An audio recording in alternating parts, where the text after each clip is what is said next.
Bienvenidas, bienvenidos a una edición más de Hablemos de. En esta ocasión vamos a hacer conexión hasta la Villa de los Santos, porque vamos a hablar de historia. Vamos a hablar del rol de los pueblos del interior del país en los sucesos de 1821. Y nuestro invitado se encuentra allá. Veamos de quién se trata. Manuel Moreno, profesor de Geografía e Historia, jefe del Museo de la Nacionalidad en la Villa de los Santos, investigador, orador de fondo en 1992, 1998 y 2021 de los actos del 10 de noviembre, abanderado cívico de la fiesta de fundación de la Villa de los Santos. Profesor, bienvenido a Hablemos de. Muchísimas gracias por acompañarnos. Bueno, mucho gusto nuevamente estar con ustedes en este escuchado programa. Lo primero es que la gente a veces no ve la conexión que hay entre las fechas de noviembre. La conexión que hay entre el 10, el 15 en Natá, el 28 en la ciudad de Panamá. Todos los sucesos de 1821 están relacionados los unos con los otros, ¿verdad, profesor? Así es. El movimiento de independencia que surgió aquí en la Villa de los Santos el 10 de noviembre de 1821 es el culmen o el resumen de una serie de situaciones que vivían todos los panameños, todos los ismeños en ese momento. Todos los pueblos, la ciudad capital y los pueblos del interior vivían quizás en uno en otro grado las situaciones, los impuestos obligatorios por parte de las autoridades de la corona, la soldadesca española, las tropelías que cometían la soldadesca española, el reclutamiento de la juventud para engrosar las filas que iban a luchar en Sudamérica principalmente. Todas estas situaciones que he mencionado les eran similares en todos los pueblos. Y no podemos ver el movimiento de independencia de Panamá de España de 1821 como que surgió en la villa de manera espontánea. Ya se estaba preparando. Si nosotros leemos los apuntamientos históricos de don Mariano Arosemena Prócer de 1821, él dice que en las principales ciudades de aquel entonces, de la Capitanía General de Panamá, que así se llamaba el Istmo de Panamá para ese entonces, Chorrera, la capital, Santiago, Penonomé, la Villa de los Santos, había círculos de patriotas, así los llama él, de personas que ya se reunían de manera secreta para planificar, para organizar el movimiento de independencia. Entonces sí había a lo largo de todo el territorio ismeño una previa organización de lo que podía darse en cualquier momento. Profesor, otro elemento importante, la organización política. Hoy somos una república, pero en aquel entonces no era la forma esta de gobierno. Cada pueblo tenía sus autoridades y no había esa interconexión, esa unidad como una sola nación. Eso influyó en los sucesos de 1821. Por eso, ¿verdad, profesor? Y usted nos lo aclarará, es que sucedió el grito del 10, pero después hubo que corroborarlo o se necesitaba la confirmación, el respaldo de los demás pueblos del interior del país y finalmente de la ciudad de Panamá. Para 1821 la Capitanía General de Panamá estaba dividida en dos provincias. La provincia de Panamá, que abarcaba el área de lo que es hoy Azuero, provincias centrales, y la provincia de Veraguas. Entonces existía la Alcaldía Mayor de Natá, que estaba dividida entre Natá y la Villa de los Santos, y Los Santos era la cabecera después del partido, de este sector del país. Como usted bien dice, cada pueblo tenía un cabildo, pero las autoridades principales, las autoridades reales, tanto eclesiásticas como civiles, estaban aquí en la Villa de los Santos, y sí, cada pueblo tenía su cabildo y cada pueblo tenía su alcalde, pero todos dependían del cabildo y de las autoridades que residían aquí en la Villa de los Santos. Por eso, el cabildo de la villa invita al resto de los cabildos de lo que es hoy la provincia de Herrera y Los Santos para que apoyen el movimiento, y estos a su vez pues contestan, eso está documentado, por supuesto que sí, contestan al respaldo que necesitaba el grito de la villa, porque los próceres santeños, si leemos el acta del 10 de noviembre, el acta hay que leerla con un poquito de cuidado porque dice algunas cosas que dejan entrever la situación, por ejemplo, la situación del interior con la capital. Los santeños muestran recelo hacia la figura de José de Fábrega y no estaban equivocados porque después Fábrega manda 2 emisarios a que los santeños se retracten de lo que había hecho, los interioranos encabezados por los santeños. También habla de que se invita a los demás pueblos del partido, inclusive el acta termina diciendo que se invita a el cabildo, se invita a la provincia de Veraguas y a Lange, que era en ese entonces la cabecera de lo que hoy es la provincia de Chiriquí. O sea que hay una invitación, se puede decir aquí que hubo una invitación a lo que era el país, si podemos utilizar el término país en ese momento, ¿no? A todos los pueblos, los principales pueblos o las principales ciudades invitadas para que respalden el movimiento de independencia. Cuando usted se refiere a que hay diversas fechas, eso es muy cierto y eso trae a confusión a la población en general y a los estudiantes que están en las escuelas y en las universidades, porque por coincidencia la separación de Panamá de Colombia es en noviembre y la independencia de Panamá de España es en noviembre. Entonces el 3, 4 está relacionado a 1903, pero vienen unas fechas, ¿verdad?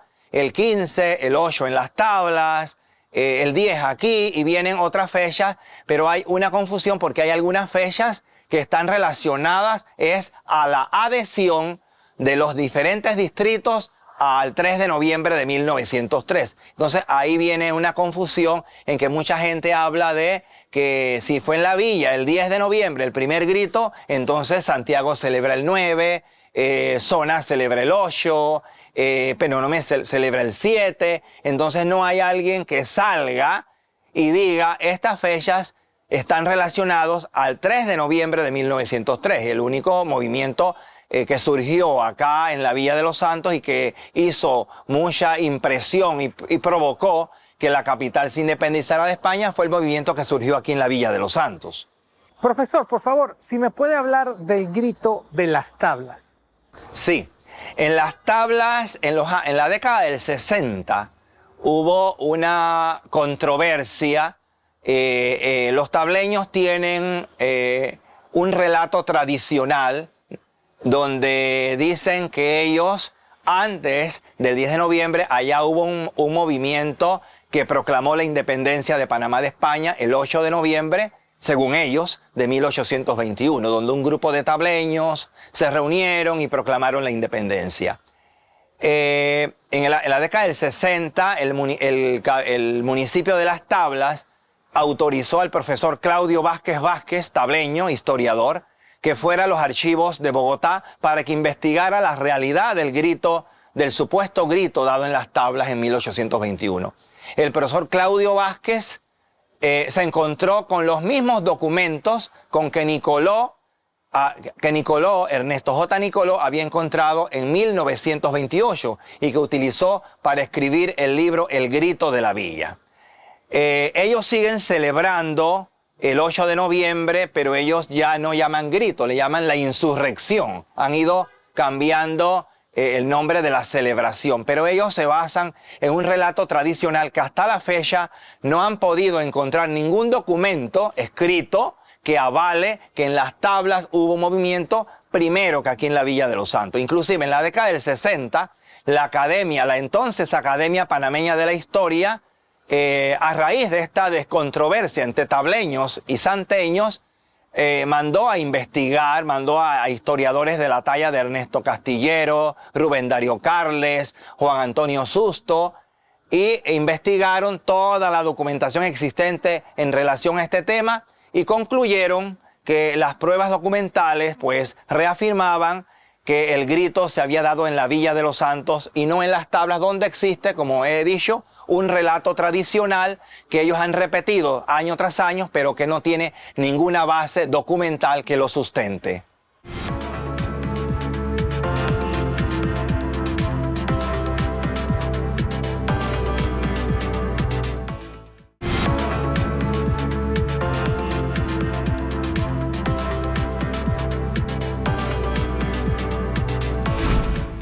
Las Tablas es la actual cabecera de la provincia de Los Santos. Sin embargo, en aquel entonces, la comunidad de ese poblado no tenía la jerarquía que tiene hoy.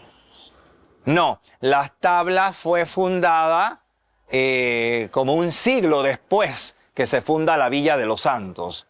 Y Las Tablas era un pueblo subalterno a la Villa de Los Santos. Recordemos que desde que se funda la villa, el 1 de noviembre de 1569, la villa va a constituirse en el centro político, religioso, administrativo de mayor importancia durante toda la colonia y durante el periodo colombiano.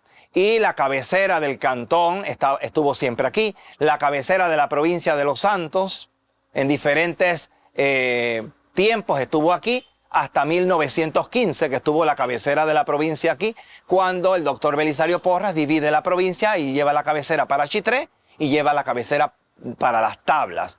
Entonces, para 1821, Las Tablas era un pueblo subalterno a la Villa de Los Santos y las autoridades, las principales autoridades civiles que representaban la monarquía española estaban aquí en la Villa de Los Santos, exactamente como usted lo está manifestando. Hablemos de las diferencias entre los próceres de la capital y los próceres del interior del país. Incluso Mariano Arosemena, en sus apuntamientos históricos, se refiere de forma despectiva de los próceres del interior del país. Cierto, don Mariano Arosemena, prócer, como acabo de manifestar hace unos minutos, firmante del acta del 28 de noviembre, él en sus apuntamientos históricos se manifiesta de manera despectiva del grito de la villa y dice textualmente, es un movimiento irregular y deficiente, pero termina diciendo que el movimiento de la villa causó fuerte impresión en la capital y tanto es así que el 17 de noviembre José de Fábrega llama a una reunión consultiva con todas las autoridades de ese momento para analizar lo que había pasado en el interior. Y de esa reunión sale como resultado enviar 2 tenientes coroneles a la villa, que llegan el 20 de noviembre con el propósito de disuadir a la gente del interior, no solamente a santeños, sino a natariegos y a todo el interior que estaba ya revelado, se habían revelado, para que volvieran al cauce y fuera la ciudad de Panamá la que encabezara el movimiento de independencia. Lógicamente los santeños y el resto de los pueblos del interior le dijeron a los señores enviados por Fábrega que no, que ellos vieran cómo resolvían el asunto y se independizaran a la capital lo más pronto posible. También en esta sesión del 20, que está muy documentada en el libro de don Ernesto Nicoló, resalta la figura de Gómez Miró.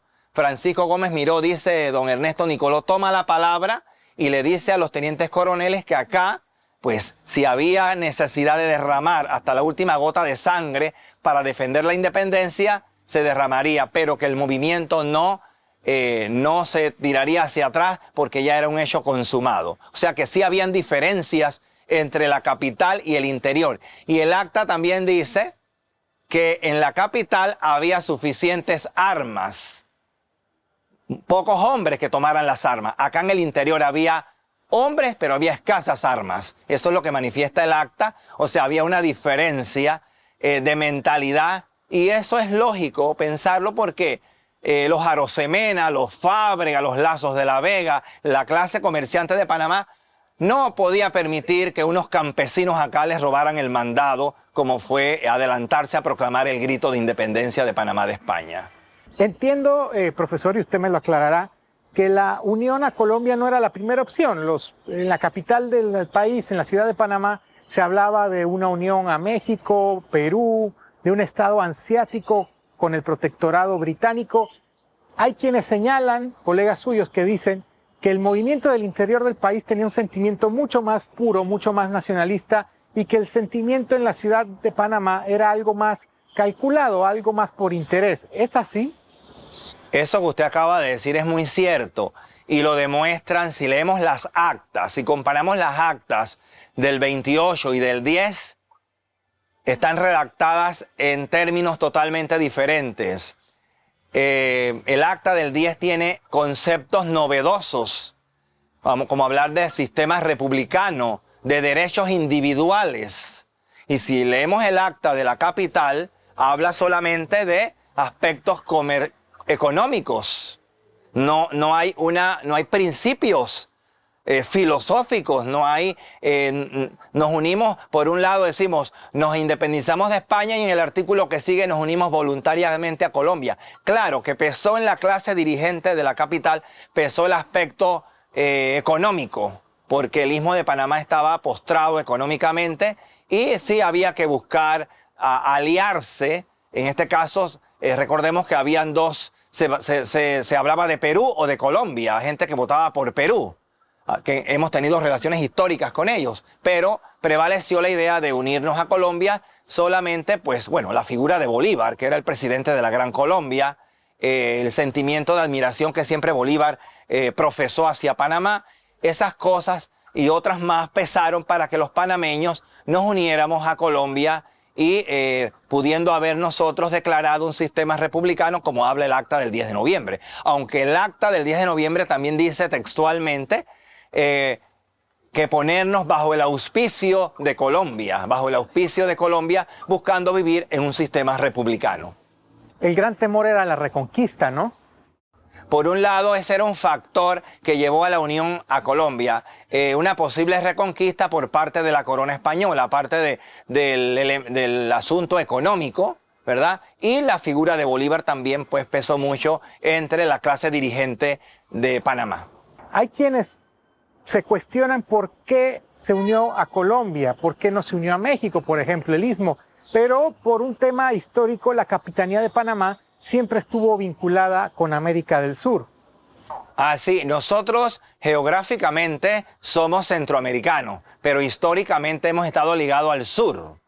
Y como usted lo acaba de decir, Centroamérica se independiza en septiembre de 1821, prácticamente toda la Capitanía General de Centroamérica, y Panamá queda todavía ahí sola por elementos más que nada, un factor militar, las tropas que se concentraban en la capital, lo económico también, pero hemos estado más vinculados al sur que a Centroamérica y eso ha sido una característica en toda nuestra historia, ¿no?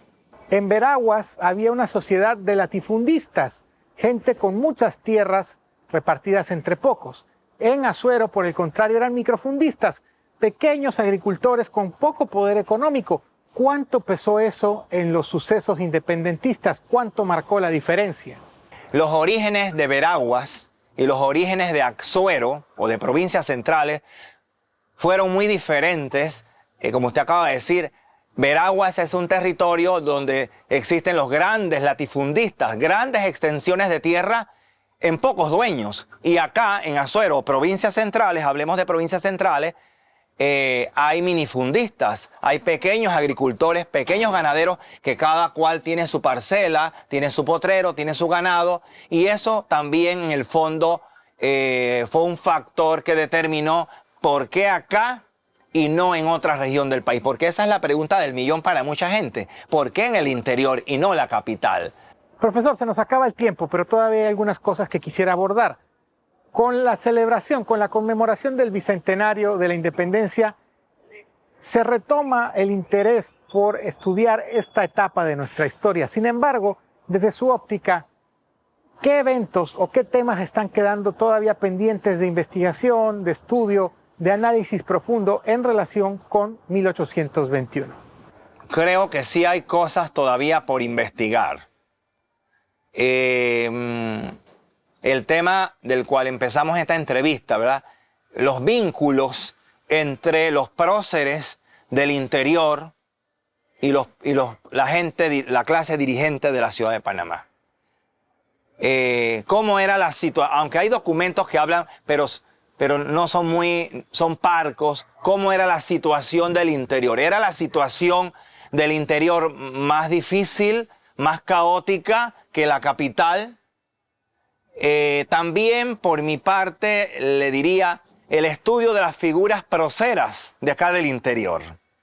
Muy pocos historiadores se han abocado a estudiar la figura de don Segundo de Villarreal, de don Francisco Gómez Miró, los vínculos sociales, políticos entre esta gente, porque era la élite. No podemos decir que el pueblo no participó.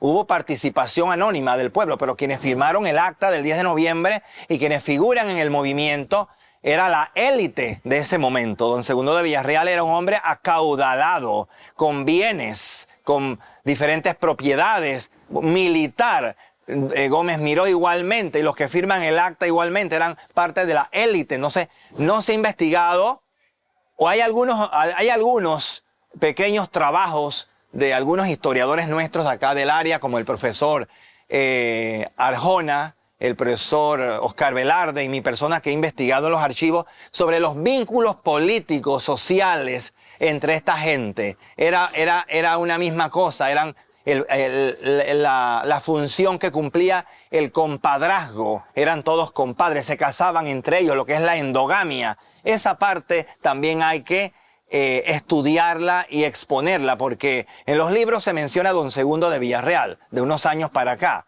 a Gómez Miró, pero hay que buscar, aparte del móvil que llevó a esta gente a rebelarse contra el poderío español en el interior, ¿quiénes fueron esa gente? ¿Quiénes eran? ¿Quiénes eran? Se habla, pero no se ha estudiado a fondo, como se ha estudiado la vida de Mariano Arosemena, de José de Fábrega, del obispo Higinio Durán, de José Vallarino y de otros próceres de la capital que sí se conoce más sobre ellos, pero sobre los próceres del interior, ahora, de unos años acá, es que hay una tendencia a conocer quiénes son, quiénes fueron. Y pienso que eso está por escribirse todavía, ¿no? Y nos quedamos con esa idea, profesor. Muchísimas gracias por habernos acompañado. Muchísimas gracias por su tiempo. Un saludo hasta la Villa de los Santos. Gracias a usted, distinguido periodista. Esa fue la conversación con el profesor Manuel Moreno desde la Villa de los Santos, la heroica Villa de los Santos. Y de esta forma culminamos esta edición de Hablemos de. Yo me despido desde acá, desde la Plaza Catedral, en el histórico barrio de San Felipe. Soy José María Torrijos Legaspi y a nombre del equipo de producción del Sistema Estatal de Radio y Televisión, será hasta una próxima ocasión, aquí en Hablemos de, el programa que aborda los temas que usted debe conocer.